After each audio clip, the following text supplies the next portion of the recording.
UP की सियासत में एक बार फिर राजनीतिक फेरबदल देखने को मिल रहा है। आज कांग्रेस से लेकर बीएसपी तक के कद्दावर नेताओं ने समाजवादी पार्टी का दामन थाम लिया। बीएसपी के पूर्व नेता नसीमुद्दीन सिद्दीकी कांग्रेस से इस्तीफा देने के बाद आज समाजवादी पार्टी में शामिल हुए। ये ज्वाइनिंग सपा सुप्रीमो अखिलेश यादव की मौजूदगी में हुई। वहीं इस दौरान पूर्व विधायक राजकुमार पाल, अनिश अहमद खान, पूर्व विधायक दीनानाथ कुशवाहा, एआईएमआईएम के पूर्व नेता दानिश खान, रंजना पाल, पूनम पाल और अलका समेत अन्य नेताओं ने सपा की सदस्यता ली। वहीं इस दौरान अखिलेश यादव ने ज्वाइनिंग्स को पीडीए की मजबूती बताया, तो साथ ही एक बार फिर एसआईआर के मुद्दे पर सरकार और चुनाव आयोग पर जमकर निशाना साधा।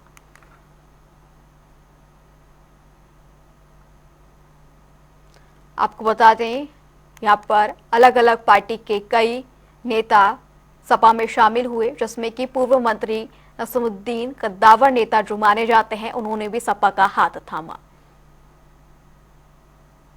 इसलिए मुझे खुशी है इस बात की कि आज बड़ी संख्या में आप लोग आए हैं। हम आपका स्वागत करते हैं, धन्यवाद देते हैं, आभार प्रकट करते हैं और आपको भरोसा दिलाते हैं कि आपको सम्मान के साथ साथ आपके साथियों का राजनीतिक सम्मान भी हम लोग देने का काम करेंगे। और इस समय जब देश और समाज को सबसे ज्यादा जरूरत है, आमने सामने की लड़ाई है, बीजेपी के लोग और उनके अनरजिस्टर्ड संगी साथी कई तरह की चीजों को अपनाएंगे।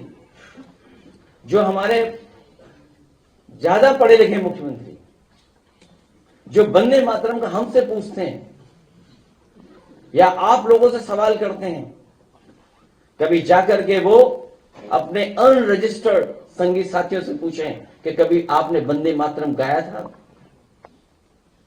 कभी आजादी के समय पे आपने वंदे मातरम गाया था। इसलिए इतिहास के पन्नों में हम लोग नहीं जाना चाहते हैं, हम लोग आगे बढ़ना चाहते हैं। हम लोग इसीलिए पीडीए हैं, प्रोग्रेसिव लोग हैं,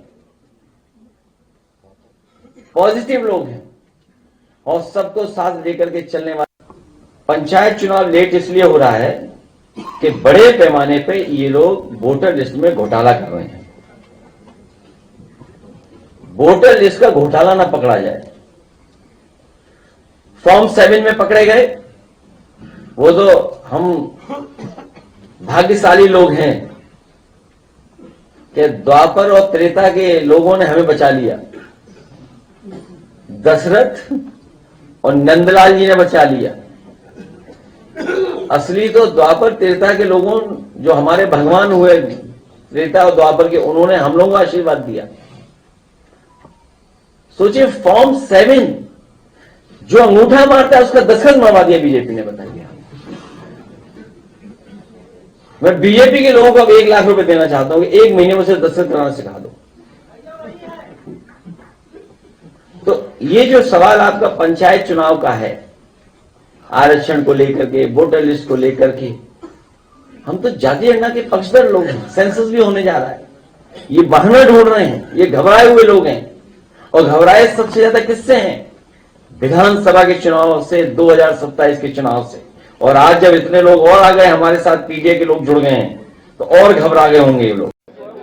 आज जो जंगल राज कायम है, उसके परिवर्तन के उद्देश्य से पीडीए का जो हरण हो रहा है, उसको समाप्ति के लिए, प्रयास के लिए बेरोजगारों को रोजगार मिलना चाहिए, महंगाई दूर होना चाहिए, किसानों को उनका हक मिलना चाहिए, युवा छात्र हों या छात्राएं जो पढ़ चुके हैं उनको नौकरी या दूसरा रोजगार मिलना चाहिए। और बहुत सारे ऐसे हैं। इन सब को लेकर के मैं समाजवादी पार्टी में आया हूं।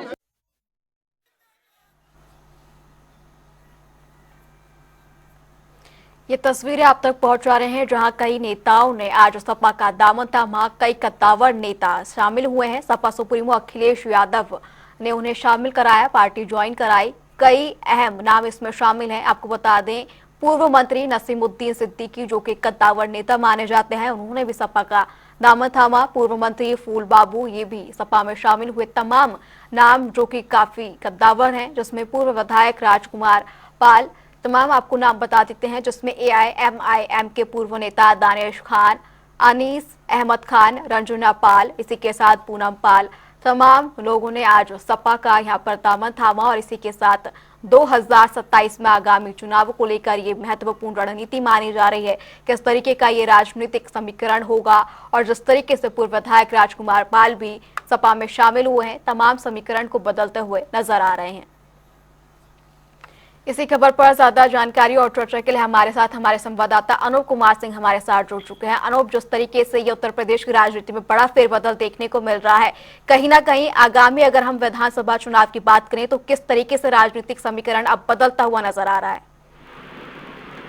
देखिए, बिल्कुल सही बात है। 2027 की जो सुगबुगाहट है अब कहीं न कहीं राजनीतिक दलों में देखने को मिल रही है। और जब भी कोई बड़ा चुनाव होता है, वो चाहे विधानसभा की बात करें या फिर लोकसभा की बात करें, जब इतने बड़े जब चुनाव होते हैं तो जो छोटे छोटे दल है या फिर जो नेता हैं वो एक दूसरे से दल बदलते हैं ताकि अपने अपने दल में जा करके अपनी जगह बनाएं और किसी भी सीट से वो लड़ सकें।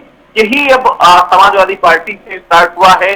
नसीमुद्दीन सिद्दीकी एक बड़े मुस्लिम लीडर भी माने जाते हैं, बीएसपी में रहे, उनका बड़ा एक वर्चस्व था बीएसपी में। मायावती की बहुत ही खास माने जाते थे। उसके बाद मायावती को बीएसपी छोड़कर वो कांग्रेस में ज्वाइन किया उन्होंने। कांग्रेस में हालांकि बहुत कुछ वो कर नहीं पाए, हताशा और निराशा ही उनको हाथ में लगी। अब उसके बाद दो विधानसभा चुनाव 2027 के पहले नसीमुद्दीन सिद्दीकी समाजवादी पार्टी में आज शामिल हुए। उनके जो बेटे जो हैं अफजल सिद्दीकी, वो भी उनके साथ समाजवादी पार्टी का दामन थाम लिया है। कुल मिलाकर इनके साथ तमाम जो बीएसपी के जो तमाम जो मंत्री रहे, अली अंसारी खान, वो भी समाजवादी पार्टी में शामिल हुए हैं। अपना दल एस में पूर्व प्रदेश अध्यक्ष रहे राजकुमार पाल, वो भी आज समाजवादी पार्टी में शामिल हुए हैं। पूर्व विधायक दीनानाथ कुशवाहा देवरिया के समाजवादी पार्टी में शामिल हुए हैं।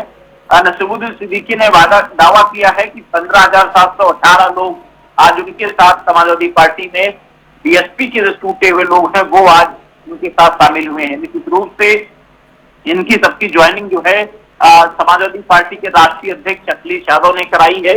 समाजवादी पार्टी को निश्चित रूप से एक बल मिलेगा और आने वाले समय में जिस तरीके से अखिलेश यादव कह रहे थे कि पीडीए का जो परिवार है अब लगातार बड़ा हो रहा है। और आप समझिए कि ऐसी ज्वाइनिंग से भले ही पार्टी में कुछ फायदा ना हो, लेकिन एक हवा जरूर बनती है, चुनावी माहौल जरूर तैयार होता है पार्टी में। एक जो ये समझिए कि समाज में या फिर पार्टी को गति जरूर मिलती है, तो वो समाजवादी पार्टी ने आज से शुरू किया है। जिस तरीके से अब लगातार तमाम जो पॉलिटिकल पार्टियां हैं वो कोशिश कर रही हैं कि जो तमाम दलों से जो नेता उनसे नाराजगी है वो अपने दलों में शामिल करें, अपने पार्टी को मजबूत करें, ताकि 2027 में या फिर 2026 में जो पंचायत चुनाव है उसमें अच्छा परफॉर्मेंस दे सके पार्टी और मजबूत हो सके। जी अनूप, तमाम जानकारी के लिए आपका बहुत बहुत शुक्रिया।